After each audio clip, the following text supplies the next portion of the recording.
Assalamualaikum warahmatullahi wabarakatuh. Perkenalkan, saya Muhammad Najib, NIM 85890636. Nama saya Maulidatul Mutaharoh, NIM 8589063683. Kami akan melakukan praktik lapang, yaitu menganalisa ciri-ciri makhluk hidup yang ada di sekitar kita. Persiapan alat dan bahan yaitu alat tulis dan tabel pengamatan. 3. Ciri-ciri makhluk hidup yang ada pada kucing antara lain yang pertama adalah kucing bergerak. Kemudian kucing bernafas. Selanjutnya kucing tumbuh. Bisa Anda lihat dari kecil kemudian bisa sebesar ini. Kemudian kucing berkembang dari anak-anak menuju kucing dewasa. Dan kucing butuh nutrisi. Selanjutnya pada burung kenari. Burung kenari hidup, bergerak, bernapas, dan makan, berkembang biak dengan cara bertelur. Makhluk hidup pada ayam. Yang pertama adalah ayam bergerak. Selanjutnya, ayam membutuhkan nutrisi. Selanjutnya, ayam tumbuh dari telur menjadi anakan ayam. Kemudian, ciri selanjutnya adalah berkembang biak. Setelah ayam dewasa, maka ayam akan menghasilkan telur yang akan menjadi anakan ayam lagi. Yang terakhir adalah ayam bernafas. Terima kasih. Ciri-ciri makhluk hidup pada bebek. Yang pertama adalah bebek bergerak. Yang kedua adalah membutuhkan nutrisi. Di sini ada pakannya. Yang ketiga adalah bebek berkembang dari telur akan menetas kemudian menjadi anakan seperti ini. Yang keempat adalah bebek berkembang biak. Setelah ini dewasa, maka bebek akan bertelur kemudian menghasilkan anakan bebek. Yang terakhir adalah bebek bernafas. Bisa dilihat perutnya yang kembang kempis. Terima kasih. Contoh pertama ada pada tumbuhan petai Cina.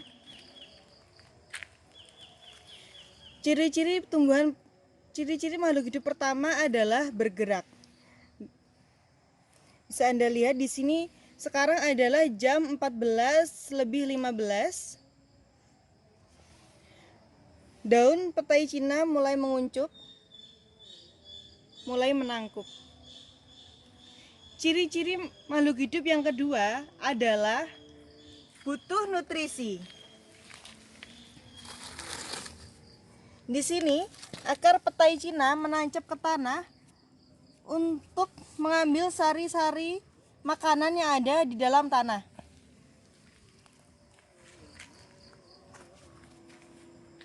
Ciri makhluk hidup yang ketiga adalah tumbuh. Ini adalah petai Cina yang masih muda, yang masih kecil. Kemudian itu adalah petai Cina yang sudah tumbuh besar dan berbuah. Yang keempat adalah berkembang. Buah petai Cina yang sudah masak akan membuka dengan sendirinya, kemudian menyebarkan benih sehingga akan muncul petai Cina baru di sekitarnya.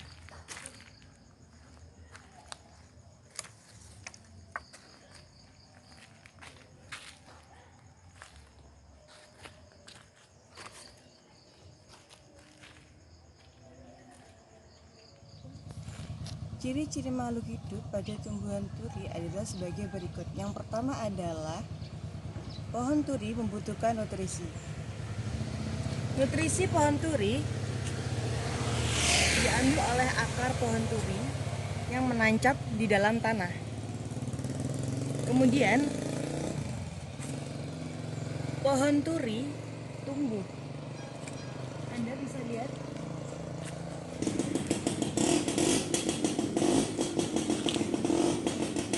di sini ada contoh pohon turi yang masih muda dan yang sudah besar.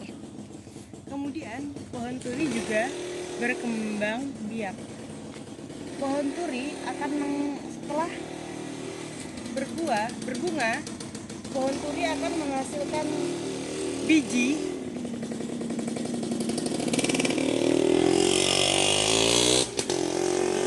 yang kemudian akan tumbuh menjadi pohon turi muda. Selanjutnya, pohon turi bergerak. Pohon turi dari bunga yang kuncup menjadi bunga yang mekar. Ini termasuk gerak dari pohon turi. Pohon turi juga bernafas melalui daun. Terima kasih. Makhluk hidup pada tanaman cabai. Cabai berkembang biak dari bunga, kemudian menghasilkan buah. Buah yang kecil kemudian akan besar berwarna merah. Kemudian di dalamnya ada biji, yang mana biji-biji tersebut bisa ditanam kembali dan membentuk tunas. Kemudian hidup dengan akar, yang mana akarnya mencari nutrisi dari tanah. Hidup selanjutnya pada tanaman gambas. Di sini gambas tumbuh dan berkembang biak dari pembentukan bunga. Bunga kan dibantu oleh kupu-kupu, kemudian membentuk sebuah buah, yang mana buah ini bisa dimasak untuk sayur. Gambas berkembang biak dan hidup dengan akar yang menancap pada tanah, sehingga mengambil nutrisi dari tanah untuk tumbuh berkembang biak dari kecil, dewasa, sampai tua. Ciri-ciri makhluk hidup pada tanaman paya. Tanaman paya hidup dari akar yang menancap pada tanah untuk mengambil nutrisi, bernapas dari dedaunannya, kemudian berkembang dari bunga yang kemudian menghasilkan buah yang besar, yang mana di dalamnya ada biji-bijian, dan nanti biji-bijian bisa ditanam untuk bisa tumbuh dan bisa berkembang biak.